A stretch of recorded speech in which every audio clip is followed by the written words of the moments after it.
नमस्ते मित्रों, कथा निधि चैनल पर आपका बहुत बहुत स्वागत है। हमारी आज की कहानी अपने काव्य संग्रह से बतौर लेखिका ख्याति प्राप्त डॉक्टर योजना शाह जैन इनकी लिखी हुई कहानी है। कहानी का नाम है वह पुरानी चिट्ठी। योजना शाह जी पेशे से एक कॉरपोरेट लीडर और उद्यमी हैं। साथ ही वह एक अंतर्राष्ट्रीय कवयित्री, मंच संचालिका और एक टॉक शो की प्रस्तुतकर्ता भी है। प्रतिष्ठित राष्ट्रीय अंतर्राष्ट्रीय प्रकाशनों में डॉक्टर योजना की कविताएं, कहानियां एवं वैज्ञानिक लेखन का नियमित प्रकाशन होता रहता है। तो चलिए शुरू करते हैं कहानी वह पुरानी चिट्ठी। झल्ली सी सलोनी, जिसे घर हो या कॉलेज या हॉस्टल, कभी अपने सामान की कोई होश नहीं रहती थी। और अपने मायके में तो उसने कभी अपनी अलमारी खुद नहीं लगाई, अपना बिस्तर तक खुद नहीं उठाया। और आज शादी के 3 महीने बाद वह थी तथा इस नए घर को जमाने सजाने की पूरी जिम्मेदारी थी उसकी।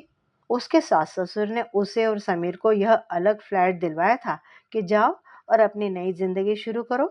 उन्हें लगा था कि शायद इससे समीर और सलोनी को और ज्यादा समय मिलेगा एक दूसरे के साथ। और खैर देखते हैं उनका यह एक्सपेरिमेंट कितना कामयाब होता है। सलोनी ने मन ही मन सोचा और खुद ही खुद के ऊपर हंस दी। इस हंसी में निराशा भी थी और झल्लाहट भी। आज इस कमरे की अलमारी लगाने का नंबर है, उसने सोचा। इतने सारे सूटकेस पड़े हैं, 2 को तो आज अलमारी में फिट कर ही दूंगी, सलोनी ने तय कर लिया था। समीर का पहला कपड़ों का सूटकेस तो उसने सबसे कोने वाली अलमारी में लगा दिया। उसके शर्ट्स, पैंट्स, टाई देखकर उसकी टेस्ट की वह मन ही मन तारीफ करने से खुद को रोक न पाई। अब इस दूसरे सूटकेस की बारी थी। किसी तरह हिम्मत करके एक एक्स्ट्रा कॉफी के बाद उस सूटकेस का नंबर आया, पर वह सूटकेस नहीं, पिटारा था। इतनी सारी अलग अलग तरह की चीजें थी उसमें। कॉफी मग, छोटे से टेडी बेयर, सालों पुराने दिवाली, न्यू ईयर, बर्थडे के ग्रीटिंग कार्ड, पर सब खाली, किसी पर कोई नाम नहीं। शर्तिया गिफ्ट्स थे, पर किसके लिए या किसने दिए पता नहीं। तभी ऊपर की चेन में बड़ी तरतीब से पीछे की तरफ छुपा कर रखा गया एक कागज सलोनी को मिला। आधा फटा हुआ, थोड़ा सा कोने से जला हुआ, पुराना सा पर बहुत प्यारा सा। आज तक प्यार से संभाल कर रखी चिट्ठी, ऐसा उसकी करीने से पड़ी सिलवटें बता रही थी। 22 नवंबर की शादी थी उनकी।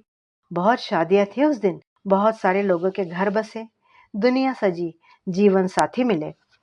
समीर को भी मिली सलोनी, पर क्या सलोनी को मिला समीर? चुलबुली, बेफिक्र, हंसती रहने वाली सलोनी और शांत, गंभीर, सौम्य समीर। इतने लड़कों को न करने के बाद समीर को उसने एक बार में ही पता नहीं कैसे हाँ कह दिया था। समीर वैसे अच्छा था। शादी के बाद वह घूमे फिरे, थोड़ी बातें भी की, पर बस कोई रिश्ता नहीं बन पाया था। शुरू में तो कौन पहल करे, शायद यही कारण होगा सोचकर सलोनी मन ही मन शर्मा जाती। पर अब कभी किसी चीज की फिक्र न करने वाली सलोनी, उसे भी थोड़ी थोड़ी फिक्र होने लगी थी समीर के बर्ताव से। शादी के 3 महीने बाद भी उनका रिश्ता अजनबियों जैसा ही था। समीर बस अपनी ही दुनिया में खोया रहता था। सलोनी से न उसे कोई शिकायत थी और न ही कोई अपेक्षा। कई बार उसे लगता कि समीर उससे कुछ कहना चाहता है, उसके पास आना चाहता है, पर जाने क्या था जो उसे रोक रहा था।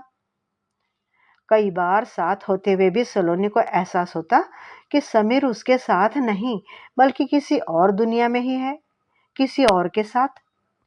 नींद में बुदबुदाते हुए कुछ एक दिन सा सा सुनकर उसे लगा कि शायद वह सलोनी बोलना चाह रहा है। वह बहुत खुश हो गई थी, पर एक रात समीर ने पूरा नाम ही बोल दिया, सारिका। सारिका, सारिका, समीर बार बार कह रहा था। और उस समय उसके चेहरे पर जो तड़प झलक रही थी, उसे वह अजनबी होकर भी पढ़ सकती थी। सहम गई थी सलोनी। और आज यह खत पुराना कागज का टुकड़ा समझकर फेंकने जा ही रही थी कि कुछ सोचकर उसने खोल ही लिया और पढ़ने लगी। मेरे दोस्त, मेरे साथी, क्या कहें इस रिश्ते को? तुम्हें बता दो ना। वैसे भी मुझे तुम जो भी कहना चाहो, पर मेरे लिए तो तुम मेरे एंजल, मेरे फरिश्ते ही हो। सच्ची, मस्का नहीं मार रही, ओके? तुम्हें पता है, मैंने आज तक किसी को भाव नहीं दिया, तुम्हें तो कभी नहीं। हा हा। पर सच समीर, आज मेरी इस आखिरी चिट्ठी में सब कुछ कहना जरूरी है, तो प्लीज पूरी पढ़ना। बचपन से तुम्हारा अनकहा निस्वार्थ प्यार ही तो मेरे जीने का सहारा रहा है। वरना एक बीमार इंसान जिसकी जिंदगी का दिया कब बुझ जाए कुछ पता नहीं, उसे कौन पूछता है इस दुनिया में। तरस तो सब खाते हैं, पर प्यार, वो तो बस तुमने ही किया, बिना कोई एहसान जताए, हमेशा एक दोस्त की तरह हर कदम पर मेरे साथ खड़े रहे। अब लगता नहीं कि मैं ज्यादा दिन तुम्हें तंग करने के लिए यहाँ रहने वाली हूँ। मेरे पापा भी तुम्हारी तरह जिद्दी हैं, आखिर ले जा रहे हैं मुझे लंदन ट्रीटमेंट के लिए। पर मैं जानती हूँ समीर, समय बहुत कम है। 10 साल पहले जब हम दोनों ही दस के थे, तुम्हारी बॉल अगर मेरे आंगन में न गिरी होती और मुझ लड़ाकी लड़की ने तुमसे वह बॉल हड़पने की कोशिश न की होती, जिसके बाद याद है तुमने मासूमियत से मेरी शर्त मान ली थी कि अगर इस बॉल से खेलना है तो मेरे घर पर ही खेल सकते हो। तुम हमेशा से ही इतने मासूम थे यार, और मैं थी पूरे मोहल्ले से झगड़ने वाली चिड़चिड़ी लड़की। हाँ, याद है, सारे बच्चे मुझे चिड़चिड़ी कहकर ही तो चिढ़ाते थे। पर उनका क्या कसूर, उन्हें क्या पता कि पैदा होते ही मैं कितनी बीमारियों से जूझती रही और सारी फ्रस्ट्रेशन बस दुनिया पर निकालती रही। खैर, काट ही लिया यह सफर किसी तरह। पर ये तो बताओ कि क्या अच्छा लगा तुम्हें मुझ में? आज तक नहीं समझ पाई मैं। सच, बस लगता है कि भगवान हर किसी के लिए एक फरिश्ता भेजते हैं, वही हो तुम मेरे। शायद तुम न होते तो आज का दिन तो बहुत साल पहले आ जाता मेरी जिंदगी में। बचपन से अब तक मेरी प्लीज प्लीज के आगे तुमने हमेशा अपने काम छोड़ दिए थे। मेरे लिए टिकट की लंबी लाइन में खड़ा होना हो, या कोई भी जुगाड़ करके नोट्स अरेंज करना, या मुझे चीटिंग करने के चक्कर में खुद एग्जाम हॉल से बाहर निकाल दिए जाना, सब याद आता है। बस एक शिकायत है, इतने सारे कार्ड्स और गिफ्ट्स जो तुमने मेरे लिए खरीदे थे, कभी दिए क्यों नहीं? डरते थे क्या कि मैं एक दिन तुम्हारी पिटाई न कर दूं? अब मुझे कैसे पता? अरे, तुम्हारे घर की सारी छानबीन करती थी मैं। जी हाँ, खोजी जासूस की तरह। इसलिए बिना दिए भी तुम्हारे सब तोहफे मुझ तक पहुंच ही गए। खैर, शायद मेरी सांसें हमारी आखिरी मुलाकात की ही ताक में अटकी थी समीर। वह दिन मेरी जिंदगी का सबसे अच्छा दिन था। तुमने अंकल आंटी को भेजा मेरा हाथ मांगने के लिए, और चुपचाप इतने भोले बनकर खुद बैठे थे। कभी इतने सालों में मुझे कुछ कहा नहीं। ओह गॉड! पहले तो मैं इतना शर्मा गई कि हमारे घर वाले क्या सोच रहे होंगे। उन्हें तो यही लगेगा ना कि हमारा पता नहीं कब से अफेयर चल रहा है। जबकि कभी इस डफर समीर की हिम्मत ही नहीं हुई सारिका से कुछ कहने की।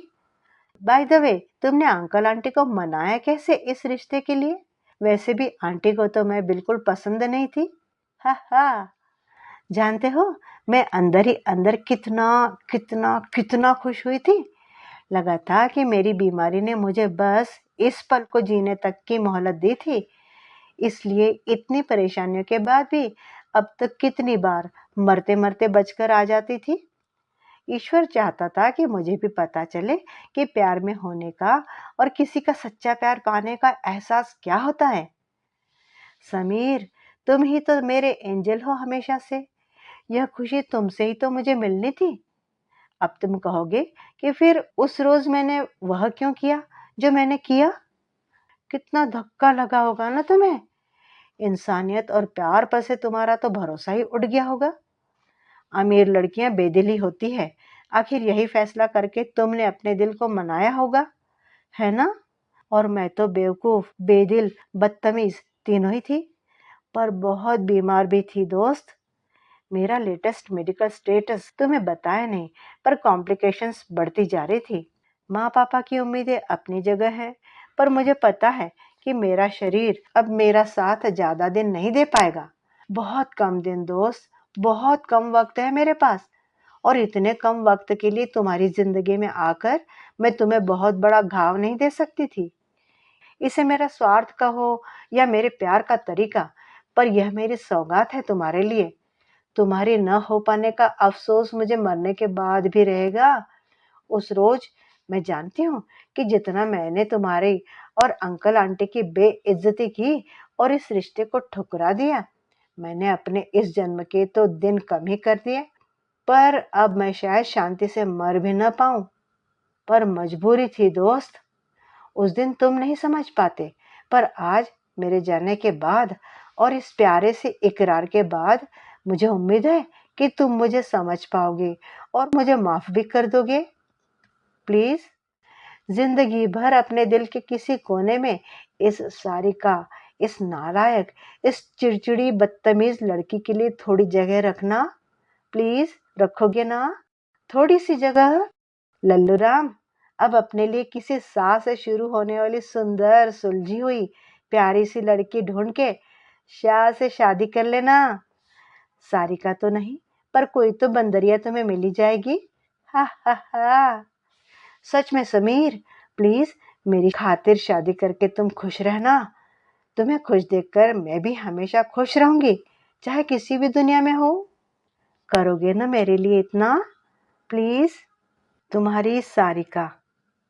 सलोनी को पता नहीं चला कि कब उसके आंसुओं ने उसका दुपट्टा भिगो दिया था। इस चिट्ठी को पढ़कर वह खुद सारिका बन गई थी और समीर के लिए उसके दिल में प्यार, विश्वास और सम्मान की बारिशें हो रही थी, जो उसके अंतर्मन को सराबोर किए जा रही थी।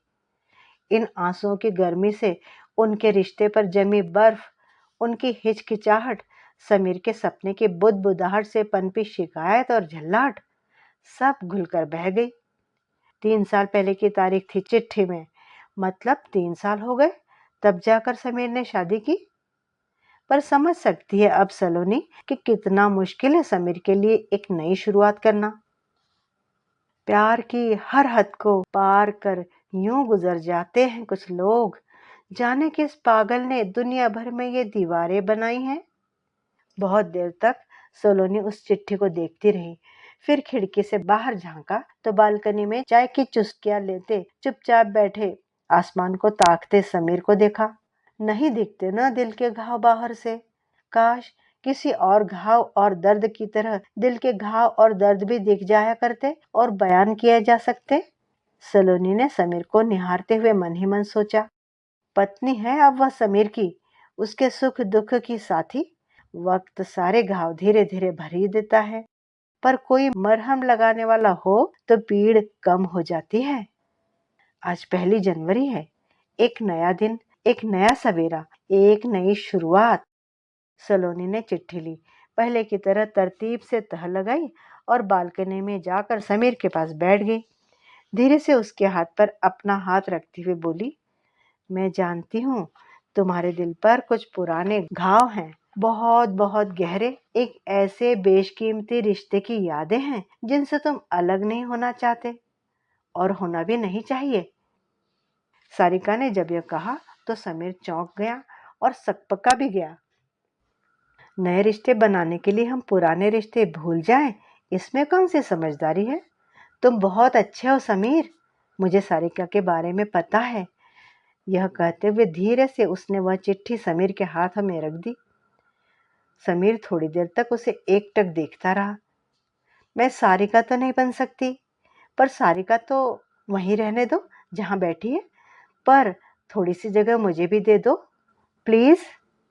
बहुत ही क्यूट सा प्लीज बोला था सलोनी ने। सुनकर समीर मुस्कुराए बिना नहीं रह सका।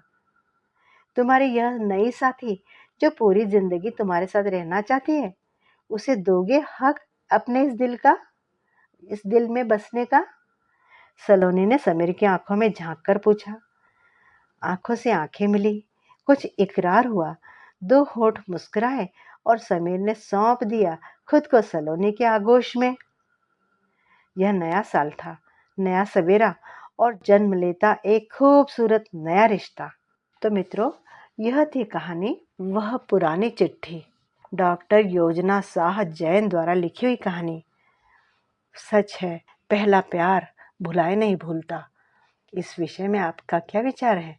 कमेंट बॉक्स में ज़रूर लिखिएगा। कहानी अच्छी लगी हो तो लाइक भी कीजिएगा और चैनल पे नए हैं तो चैनल को सब्सक्राइब भी ज़रूर कर लीजिएगा। मैं जल्द ही फिर मिलती हूँ आपसे एक और अच्छी सी कहानी के साथ। तब तक विदा। आपका दिन शुभ हो।